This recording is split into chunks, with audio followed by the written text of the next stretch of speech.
Mais quand on regarde toutes les différentes séries que t'écris, t'explores différents genres, mais à chaque fois, c'est pas du genre pur. Parce que si on fait un lien, le lien, je trouve que c'est le travail sur les personnages. Qui est vraiment central. Et t'explores le genre, mais à travers les personnages qui restent. On peut faire des liens, des personnages qu'on retrouve avec des thématiques qu'on retrouve dans chaque bouquin. Tout ça dans un récit. Ben écoute, j'avais un jour sorti cette phrase impérissable. On m'avait demandé ce que j'aimerais qu'il reste de mes albums et j'avais dit j'aimerais que les gens aient l'impression d'avoir rencontré des vrais gens dans mes bouquins. Et je crois que c'est toujours vrai 20 ans après qu'au moment où j'ai dit cette phrase. L'important pour moi effectivement c'est la rencontre et puis la rencontre avec les lecteurs et puis surtout le développement des personnages. J'ai plus envie qu'ils suivent une histoire par intérêt pour savoir quelle va être la destinée de la personne, comment elle va évoluer, comment elle va vivre cette histoire, que l'histoire en elle-même j'essaie quand même de faire des histoires qui sont intéressantes, mais c'est vraiment de la vivre à travers le filtre des personnages. Les vraies questions à chaque fois, c'est moins tant de savoir ce qu'ils vont faire, parce qu'effectivement c'est important, mais c'est la première étape. La deuxième étape, c'est de savoir comment le personnage, de par sa personnalité et par ce que je sais de lui, va vivre cet événement-là. Et tu te rends compte que suivant les personnages, c'est jamais de la même façon qu'ils le vivent, et c'est un peu ça qui fait que tu peux prendre finalement une histoire très très classique et la pervertir complètement avec un personnage qui va... Je dis souvent, c'est un peu ce qui s'est passé avec Lloyd Singer, c'est-à-dire l'idée c'était d'avoir des aventures à la Largo Winch avec un personnage qui n'est pas Largo Winch et voir en fait ce que les différences entre les deux personnages changeaient à la façon de raconter l'histoire. Et en fait tu te rends compte que suivant les personnages, la même histoire tu la racontes complètement différemment, voire même complètement à l'opposé des fois. Là où Largo Winch aurait pris la route, Lloyd Singer va se réfugier dans sa famille, tu te retrouves dans un appartement. Et quand tu parles de Lloyd Singer, donc normalement cette année, se termine la série. Oui, l'album sort en avril. Et effectivement, ce sera le dernier tome, à mon grand dam, puisque j'aurais aimé que ça dure, hein, j'avais encore une vingtaine d'histoires à raconter. Je pense que ça aurait pu être le personnage qui m'aurait suivi toute ma carrière, hein, facilement. Bon, faute de combattants, comme on dit, on va s'arrêter là, mais c'est avec grande tristesse. Mais je pense que le tome 8 est le meilleur de la série. C'est assez rare les séries qui démarrent plutôt bien et qui se terminent encore. Tu ne pourrais pas revenir dessus, mais en maquillant un peu le titre ou Encore on l'a déjà maquillé une fois pour faire jeune. Effectivement, ça a un peu perturbé les lecteurs. Je pense que le fait de passer... même si moi, j'étais pas super fan du titre Maccabi, qui avait été un petit peu... au début, vraiment, l'idée, c'était... Moi, j'avais écrit la série sous le nom Lloyd Singer. Hein, donc, quand on m'a proposé de le titrer Maccabi, j'avais trouvé qu'effectivement, le nom était peut-être plus percutant et plus facile à retenir. C'est trouvé que les gens avaient du mal à comprendre ce que Maccabi recouvrait, quoi. Y en a même qui pensaient que c'était une histoire japonaise, puisque Maccabi Wasabi c'est pas super loin. Et donc quand la série est passée chez Bamboo, on s'est dit qu'on allait reprendre le titre original, mais on a perdu quasiment tous les lecteurs de Maccabi qui n'ont pas compris, vu que c'était la suite de Maccabi. Mais c'est vrai que ça devenait de plus en plus perturbant ce titre de Maccabi, parce que le personnage de Maccabi en lui-même était de moins en moins présent. Parce que pour moi depuis le départ c'était une anecdote dans la vie de Lloyd Singer, hein, ce personnage de Maccabi, qui était fondateur de sa personnalité mais qui n'avait pas plus d'importance que ça, on va dire. Et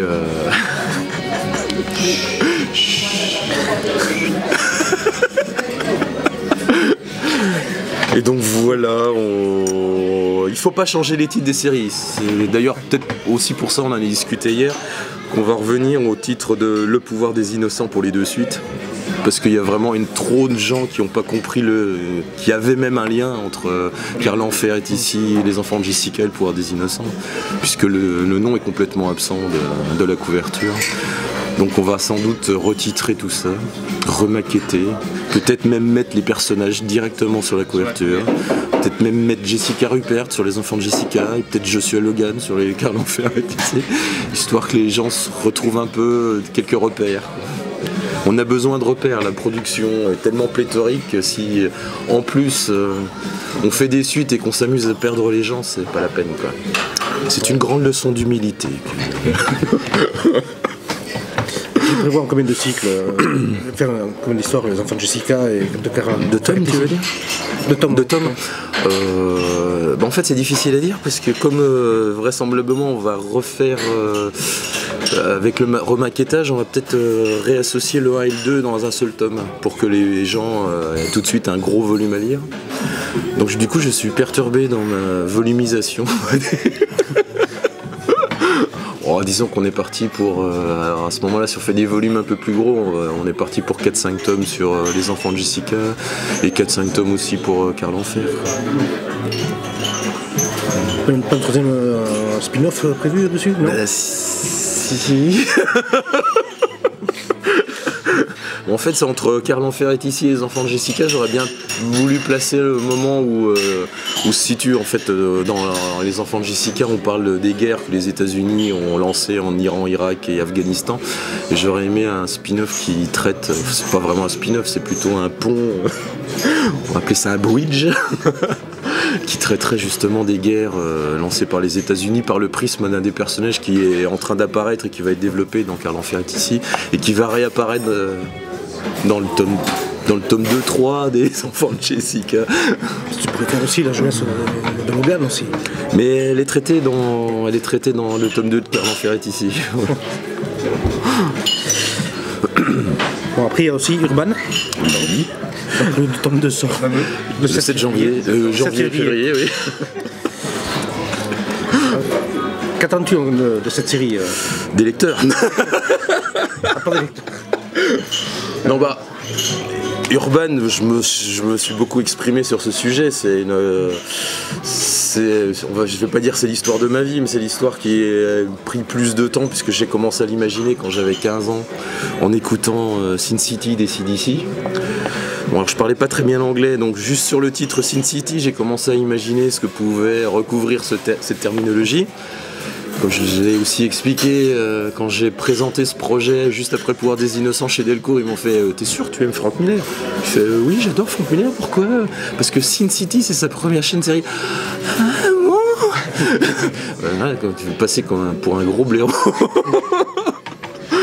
Et donc ça a été retitré, mais c'est vraiment une histoire qui effectivement demande une telle maturité chez le dessinateur qui la met en scène, que ça a pris des années pour trouver le bon dessinateur, quelqu'un à la fois capable de traiter l'humain, de traiter tout ce qui est robotique à l'intérieur de la ville, et surtout les architectures et la ville en elle-même.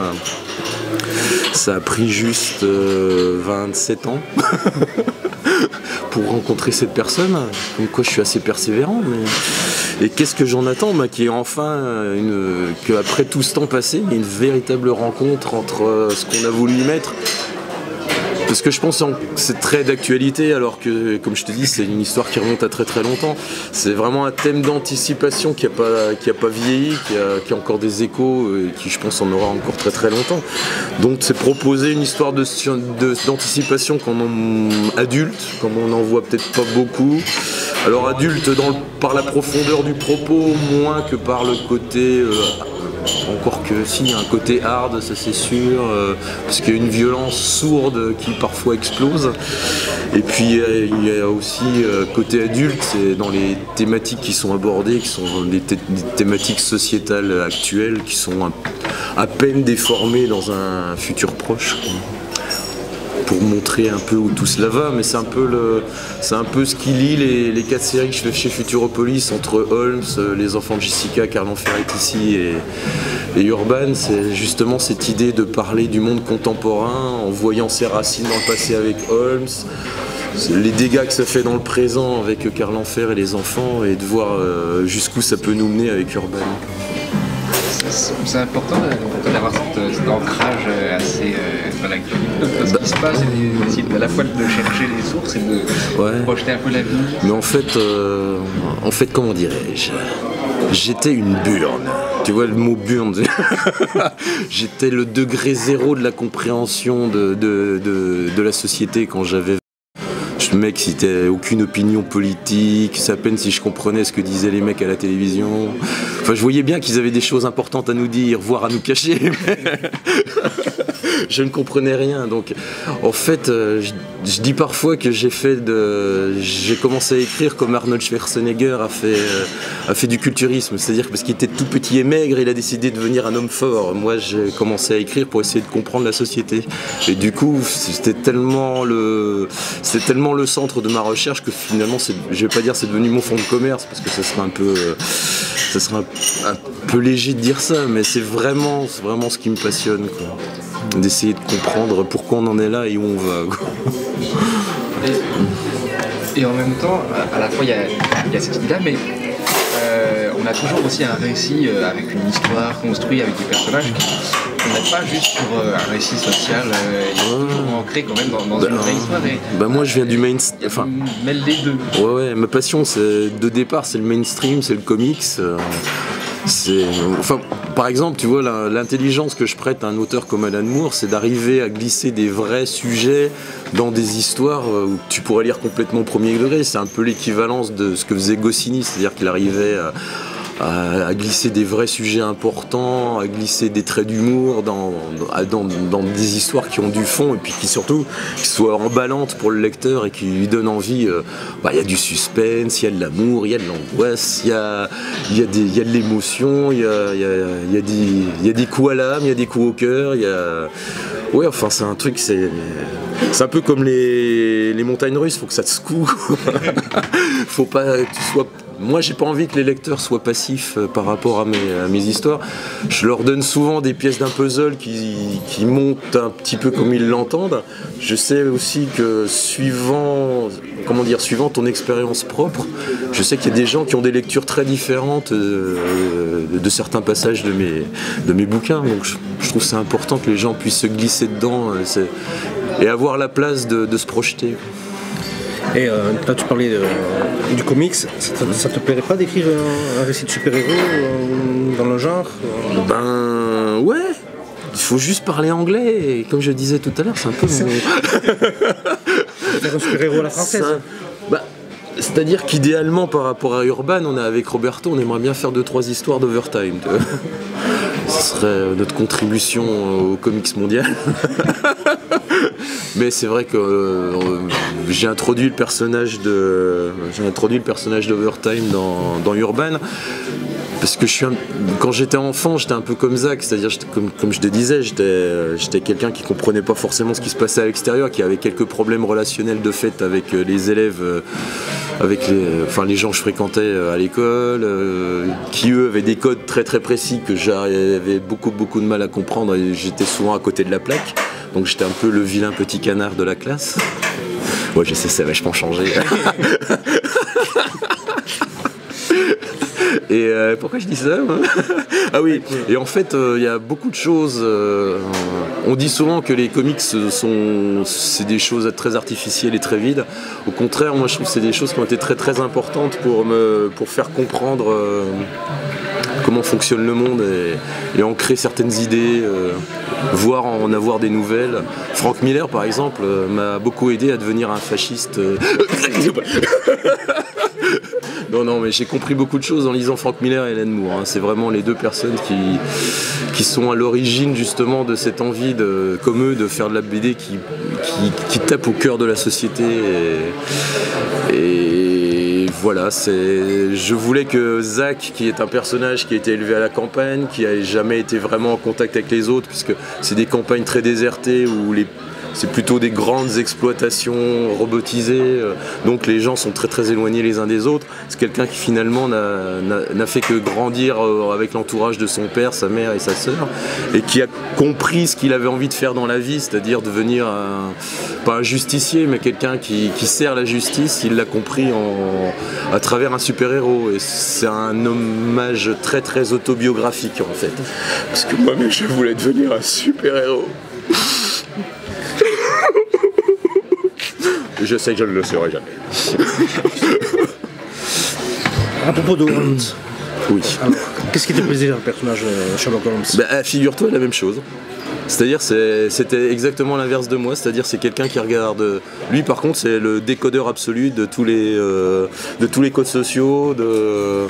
Enfin c'est le mec qui a la compréhension immédiate de quelqu'un en le voyant, alors que moi je voyais, je pouvais le détailler pendant 2 heures et toujours rien compris. Donc effectivement un peu de ce fait-là, un personnage comme ça c'est fascinant, et puis essayer de comprendre surtout pourquoi il en est arrivé là. À essayer de comprendre immédiatement les gens et à vouloir absolument percer le mystère de chacun. C'est ce qu'on développe dans Hobbes. Je ne développerai pas trop pour ne pas dévoiler trop de choses, mais mais effectivement on en est carrément allé au cœur de ce questionnement. C'est pourquoi il en est arrivé là. Bon, après il y a aussi La mémoire dans les poches, je crois que la série n'est pas encore terminée. Non, il y a encore un tome 3 qui arrive. Alors là c'est certainement la série la plus autobiographique que j'ai jamais écrite, puisqu'en fait le personnage du père et de la mère, il y a des gros bouts de mon papa et ma maman dedans. Et le personnage du fils, c'est un peu un mix entre mon frangin et moi, quoi. Pas physiquement, hein, mais en tout cas dans la relation qu'il a avec ses parents, il y a beaucoup de choses personnelles. Après le contexte, c'est vraiment un pur contexte de fiction, ce qui a permis d'ailleurs à ma mère de lire La mémoire dans les poches sans reconnaître. Elle m'a dit mais non, mais c'est pas ça. Alors que d'habitude dans les autres séries elle cherche ce qui correspond à notre famille, là elle a regardé ce qui ne correspondait pas. C'était un jeu pour ta mère alors. Mais voilà, tout à fait. Et donc voilà. Heureusement elle a vu assez de choses qui ne ressemblaient pas pour juger que ça ne parlait pas trop de notre famille. Et le prochain tome est prévu pour quand alors? Ben écoute, c'est difficile parce que comme moi j'ai bugué sur ce tome 3 qui était extrêmement personnel, puisque pas en filigrane, c'est un peu le sujet du tome 3, ça parle de la mort du père et ça évoque la mort de mon papa. Sur les 6 premiers mois de recherche et d'écriture, d'habitude au bout de 2 mois j'arrive à écrire quelque chose, là au bout de 6 mois il n'y avait toujours rien d'écrit et je sentais que c'était pas près d'arriver. Donc ça a été un moment de panique totale, mais panique qui s'est un peu répandue sur tout le reste. Et pendant 1 an, une bonne année, 1 an et demi, avec un passage sur le divan d'un psychanalyste, il a fallu que je remette un peu les compteurs à zéro pour essayer de comprendre pourquoi j'avais pas réussi à écrire cette histoire, pour pouvoir justement revenir en forme et à réussir à écrire tout ce que j'avais à écrire, tout simplement. Et voilà, donc maintenant, de fait, Étienne Leroux a dû prendre du travail en m'attendant, et il a eu beaucoup de succès. C'est vrai que La mémoire dans les poches l'a bien ancré en tant qu'auteur, en tant que dessinateur très très intéressant et capable de vraiment mettre très en avant l'humanité de ses personnages. Et du coup voilà quoi, j'attends qu'ils soient un peu libres pour qu'on commence vraiment à dire que le tome 3 est en route. Maintenant c'est plus un secret je crois, tu reprends Bon Moral. C'est pas du tout un secret. Non, mais ils y tiennent beaucoup à ce que ça se sache. Pourquoi qu'est-ce qui te plaisait dans ce personnage? Ses yeux surtout. Moi ce qui m'a plu dans le personnage de Bob Moran, c'est 2 choses. C'est la liberté que le Lombard me laissait.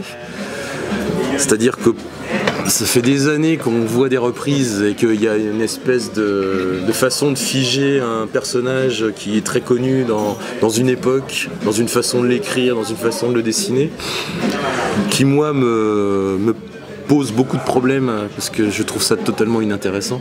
Et justement pour en revenir aux comics, je pense qu'il a permis aux comics de survivre, c'est la capacité qu'ont eu des auteurs de recréer à chaque génération des personnages qui correspondaient à la génération pour laquelle ils travaillaient. Et je comprends pas du tout cette fascination de la bande dessinée franco-belge pour des personnages figés, même si effectivement les résultats de vente viennent en contradiction avec ce que je dis, puisque Black et Mortimer qui finalement n'était pas le succès qu'on nous a dit. Black et Mortimer a beaucoup plus du succès aujourd'hui que du vivant de Jacobs. Donc c'est vrai que c'est un peu contradictoire avec ce que je dis. Il faut croire que ça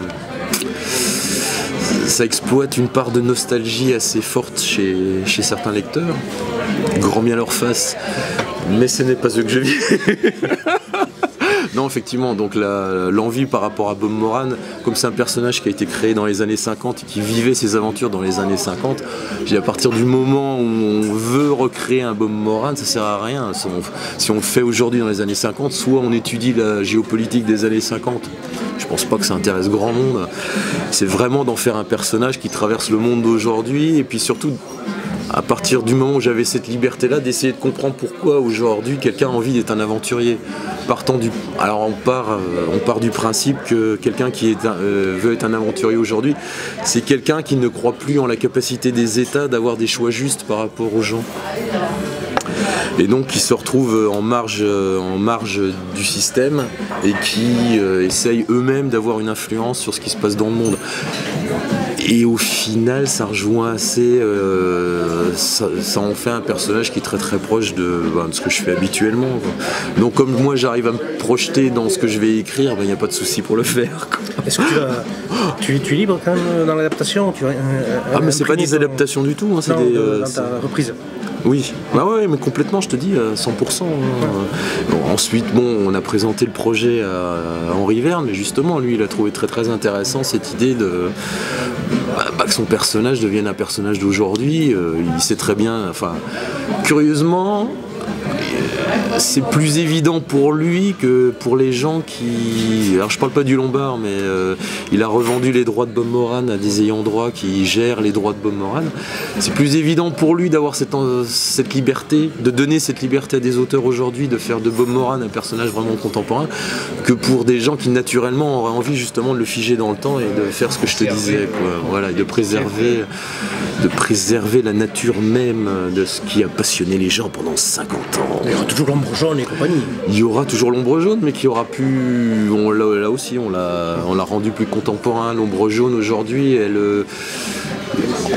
en cherchant des informations sur la réalité de la Chine aujourd'hui, on a découvert qu'il y avait un village modèle chinois.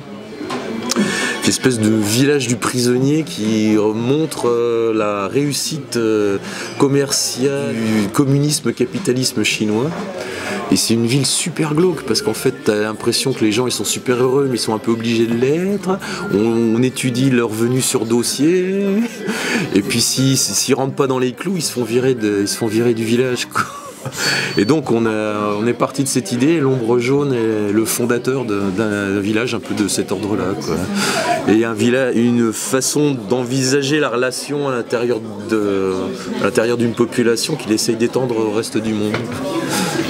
Et avec tout ce que tu as en cours, tu as d'autres projets en vue ou...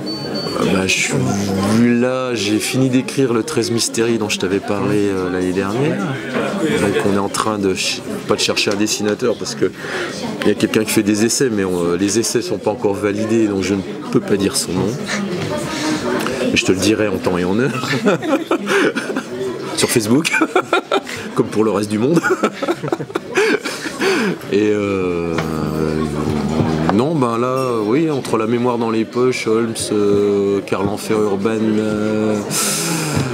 les enfants et Bob Moran, il y a de quoi s'occuper. Donc pour l'instant, j'essaye de bien faire ça. Bon, merci à toi. De rien.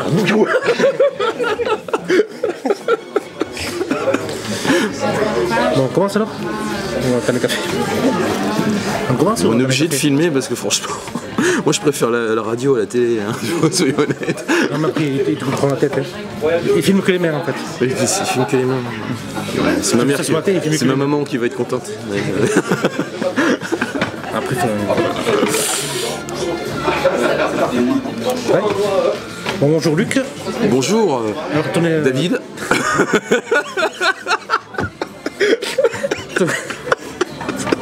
C'est bien. Ton actualité, c'est la sortie ce mois-ci de Urban 2. Tout à fait, David. Non, allez, on le recommence, je vais pas vous pourrir le truc. C'est naturel. C'est la première fois qu'il y aura un making-of. On fait le bêtisier.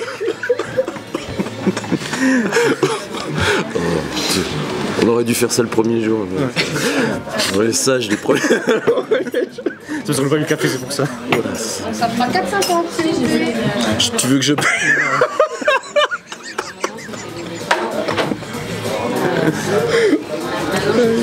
Bon, allez.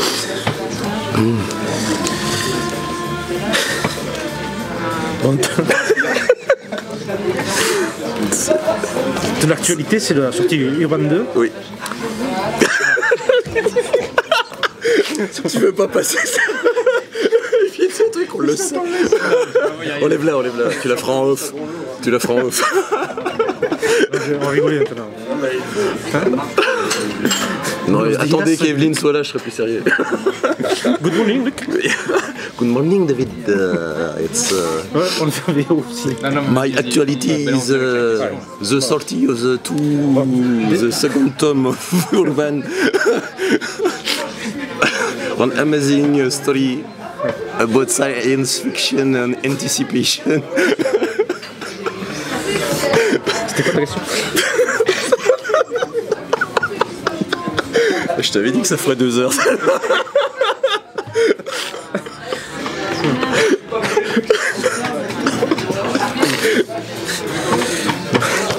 Et tu n'es pas un journaliste d'investigation, non? Tu n'es pas allé voler le PDF.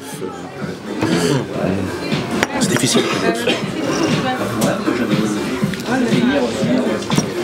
C'est le premier bouquin que je préfère imprimer que sur écran, c'est bizarre. Ouais. D'habitude sur écran t'as une jolie lumière derrière. Et là justement la lumière ça faisait trop joli. Les lumières sont beaucoup plus glauques imprimées. Et ça va bien avec l'album.